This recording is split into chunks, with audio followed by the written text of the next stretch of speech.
Hi guys, welcome to my channel. Today is a Foodie Friday and we have a scalloped potato casserole. It is a collaboration with Jessica from Jessica Myros and Tiffany from My Town 6. And if you look in the description box below, there will be a link to the playlist and all the other ladies that are in the collab and the yummy food that they have created. Can you say hi? So let's get into it. All right, tonight we're having scalloped potatoes with chicken. Basically, it's very similar to how you do like scalloped potatoes and ham.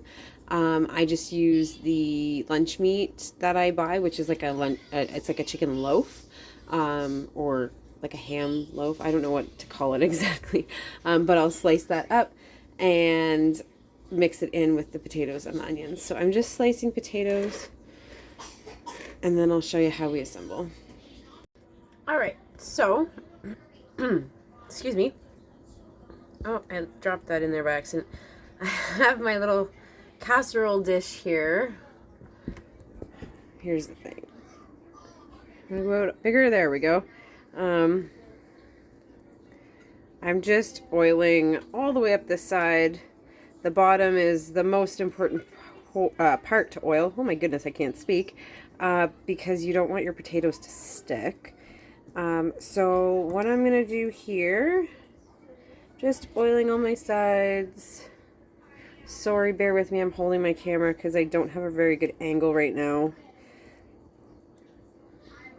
I mean, I could put you here, but it almost gets like, oh, okay, so it's not so bad right there. Okay, I'll set you up there. So I've got onions. Can you see me? I don't know where I'm looking. I got onions here, and then here's my lunch meat already chopped up. It's, some pieces are thicker than others. I just cut it into cubes. Basically, like I said, how you would do with ham. So if you had sliced ham left over, and you just cut it up into chunks and throw it in with your potatoes. My potatoes are here, so I'm just gonna layer potatoes, onions, and ham. And actually, I think I've even got some cheese pre-shredded. I'll put the majority of the cheese on top. I don't know if I'm actually going to put cheese in the middle. I don't normally make cheesy scalloped potatoes, but I mean, whatever you like. So I'm going to layer all this up, like I said, and then I'm going to come back and put the pour sauce over top that we will make after we layer everything together. I'm going to show you how to do it.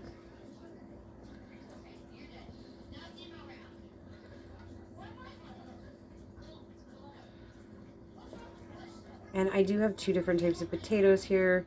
I just used up some that really needed to get used first. And you can use any type of potato you want for this. Sometimes I don't even layer it. Sometimes I'm really lazy, and I shouldn't call myself lazy, but sometimes I'm in a hurry and I just kind of dump the potatoes in and mix it all around. And I mean, really, that's fine too.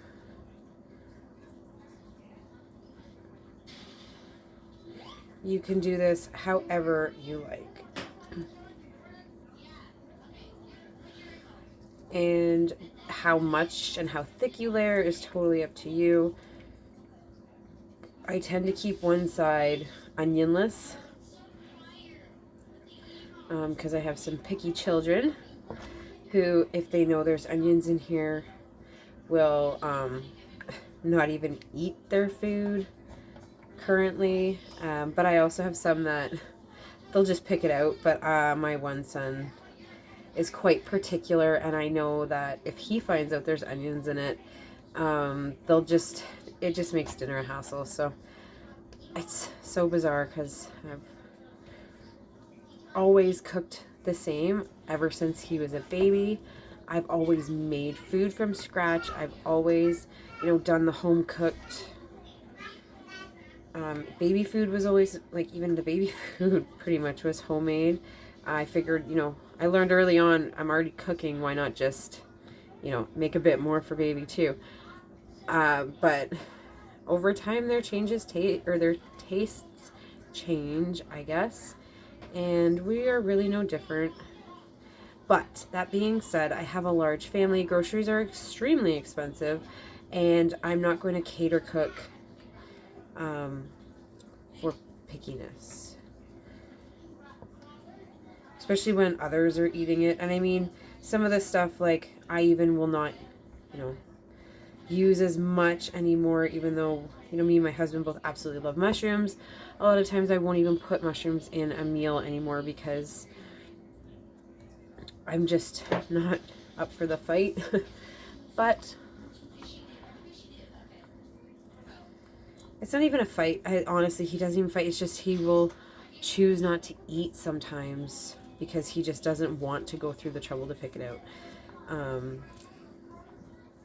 He's always had a bit of an aversion to some tastes and stuff, though, so, I mean, that's okay. It is what it is. I don't want to shame him for not liking food. I just make it so that he can eat. Alright, I'm going to throw some cheese on this is my second layer. I'll probably get 4 layers. And it's okay if it's like overflowing. Not overflowing, but it's okay if it's nice and high because it'll cook down. Yeah, so put a cheesy layer in the middle here. And then there's lots of cheese in there still that I grated up last night for tacos. So I can spread that on the top when it's getting to that point. So I'm just going to keep layering.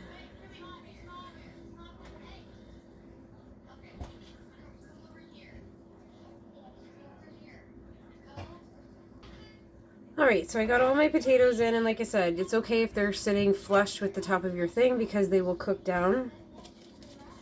I'm actually not going to put the cheese on there yet. I just sprinkled the last little bit of my onion on top on this half so I can see where my onions are, because I've definitely not done that in the past and forgotten which side the onions were on and served up the wrong side. So now we're going to make a sauce. So I've just got a scoop of butter. I'd say whatever you want. You just want equal amounts of butter and flour. So it's about a 1/4 cup. And then I'm going to go grab a 1/4 cup of flour. Just let this melt because you want this to be completely melted. And then we're going to mix them on together. And then we'll add our seasoning.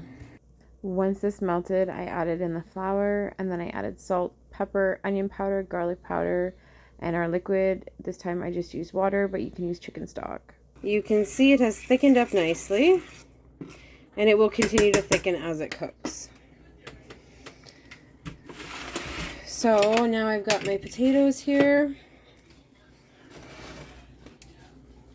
and I'm just going to take my sauce and very carefully and gently pour it over the top.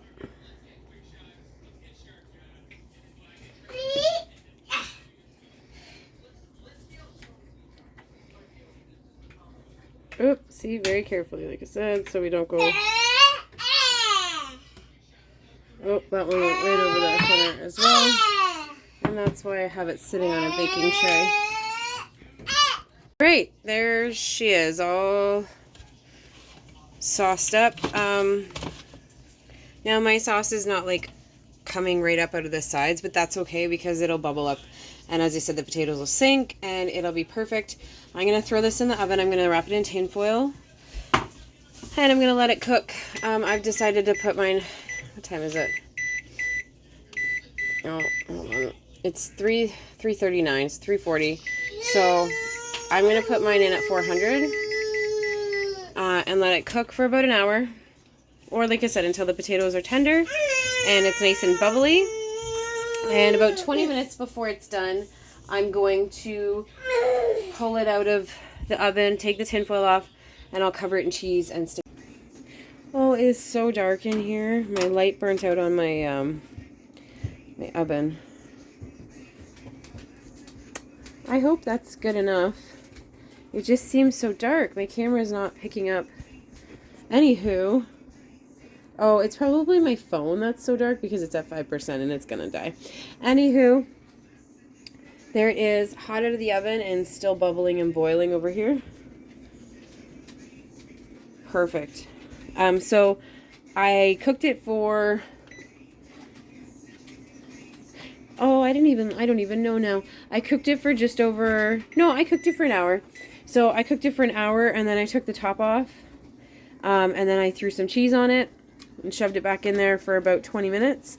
And then for the last like 5 minutes, maybe 5-10 minutes, I just threw it under the broiler to brown it up a little bit. So I figure in total we cooked it for like an hour, 20 minutes, and it is fork tender in the middle, definitely fork tender on the outside. Perfect, yummy. The kids are starving and can't wait to eat. I'm just gonna let it cool for a few minutes and let the sauce thicken up. If you cut into this right away, it will be a bit of a liquidy mess. Even though your sauce is kind of thick, it's still hot. So definitely give it time to cool. I recommend at least 10 to 15 minutes, just so it can cool all the way to the center. If you're in a hurry to eat, throw it in the fridge or the freezer to cool down. When it's winter time, unfortunately not today because it's raining, but when it's winter and cold, I'm a big fan of just covering it and throwing it outside to cool down. So yeah, we're gonna let this cool, and I can't wait to dig in. All right, so I let it sit for half an hour. It's still a little saucy, but that's okay. I actually prefer it to be a little saucy. And again, it will thicken as it cools. It's still piping hot in the middle. Like really, to let this cool completely, you probably need like 45 minutes to an hour. But there it is. Not necessarily pretty, but delicious. And the kids will eat every single bite of this.